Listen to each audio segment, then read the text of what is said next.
नागलोक का रहस्य भाग 4 अंतिम द्वार और विष का सत्य।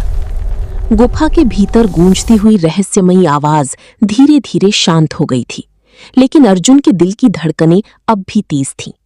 उसके सामने फैला हुआ विशाल कक्ष किसी प्राचीन मंदिर जैसा प्रतीत हो रहा था।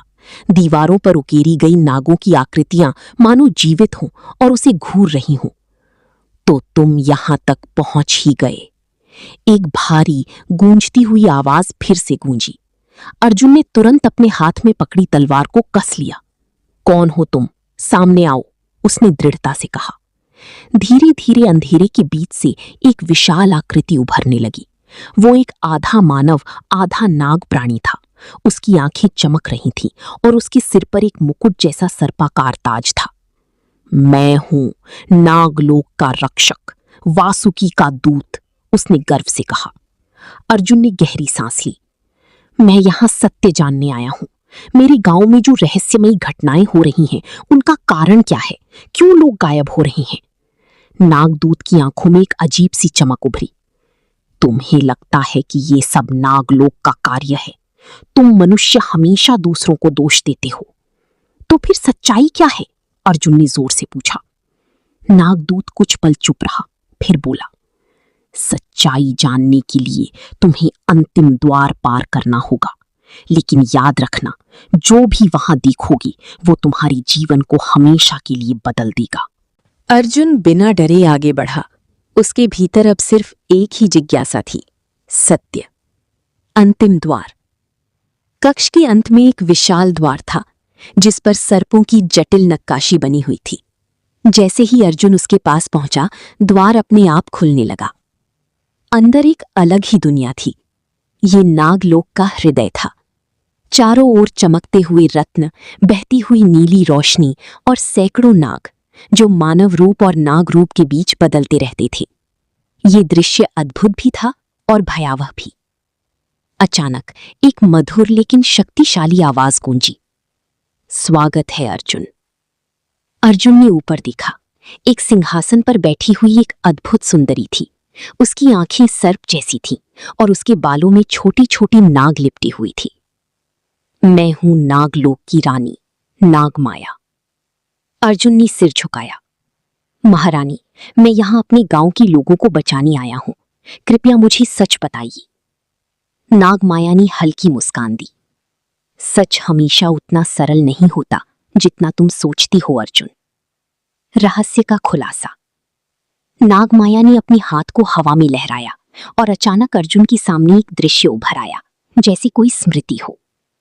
वो उसका अपना गांव था, लेकिन कुछ अलग था।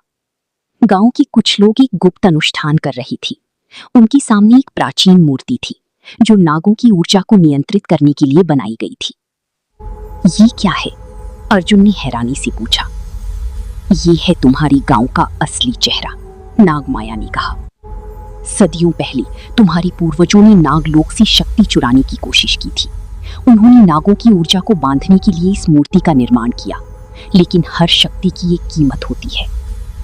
अर्जुन की आंखें फैल गईं। तो ये सारी घटनाएं? हाँ, नागमाया ने कहा। तुम्हारी गांव के लोग आज भी उस शक्ति का उपयोग कर रहे हैं, लेकिन अब वो शक्ति नियंत्रण से बाहर हो रही है। जो लोग गायब हो रहे हैं, वे नागलोक में खींची जा रही हैं। तो आप उन्हें वापस क्यों नहीं भेजती? अर्जुन ने गुस्से में पूछा। नागमाया की आंखें कठोर हो गईं, क्योंकि ये संतुलन का नियम है। जो शक्ति ली जाती है, उसकी कीमत चुकानी ही पड़ती है। अर्जुन का संघर्ष। अर्जुन का मन उथल पुथल में था।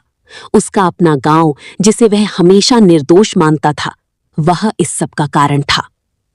लेकिन क्या कोई रास्ता नहीं है? उसने धीमी आवाज में पूछा। नागमाया कुछ पल सोचती रही। एक रास्ता है, लेकिन वह बहुत कठिन है। मैं तैयार हूं, अर्जुन ने तुरंत कहा। तुम्हें उस मूर्ति को नष्ट करना होगा जो तुम्हारी गांव में है। लेकिन जैसे ही वह मूर्ति टूटेगी, नागलोक की सारी बंधी हुई शक्ति मुक्त हो जाएगी। और उसका क्या होगा? अर्जुन ने पूछा। वह शक्ति तुम्हें नष्ट भी कर सकती है या तुम्हें उसका वाहक बना सकती है। वापसी की यात्रा। अर्जुन ने बिना हिचकिचाए निर्णय लिया। मैं ये करूंगा। नागमाया ने उसकी ओर देखा। उसकी आंखों में अब सम्मान था। तुम्हारे भीतर साहस है अर्जुन, लेकिन याद रखना, साहस और बलिदान हमेशा साथ चलते हैं। अचानक पूरा कक्ष चमकने लगा और अर्जुन को लगा जैसे वह हवा में उड़ रहा हो। जब उसने आंखें खोली, वह वापस अपने गांव के पास था। अंतिम युद्ध। रात का समय था। गांव में अजीब सी शांति थी। अर्जुन सीधे उस स्थान की ओर बढ़ा जहां उसने नागमाया द्वारा दिखाया गया दृश्य देखा था। वहां पहुंचते ही उसने देखा कुछ लोग फिर से वही अनुष्ठान कर रहे थे। रुको, अर्जुन चिल्लाया। सबकी नजरें उसकी ओर मुड़ गईं। तुम लोग क्या कर रहे हो, जानते भी हो? अर्जुन ने गुस्से में कहा। गांव की मुखिया आगे आई। तुम नहीं समझती अर्जुन, ये शक्ति हमें बचाती है, हमें मजबूत बनाती है। ये शक्ति नहीं, श्राप है, अर्जुन ने कहा। अर्जुन को लगा जैसे उसका शरीर जल रहा हो, लेकिन उसने हार नहीं मानी। उसने पूरी ताकत से उस ऊर्जा को अपने भीतर समाहित करने की कोशिश की। अचानक उसकी आंखें चमकने लगीं, सर्प जैसी। उसका शरीर बदलने लगा।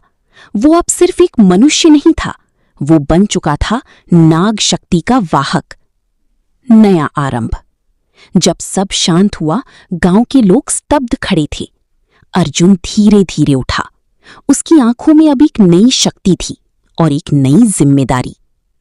अब ये शक्ति किसी के नियंत्रण में नहीं होगी, उसने शांत लेकिन दृढ़ आवाज में कहा। नागमाया की आवाज उसके मन में गूंजी।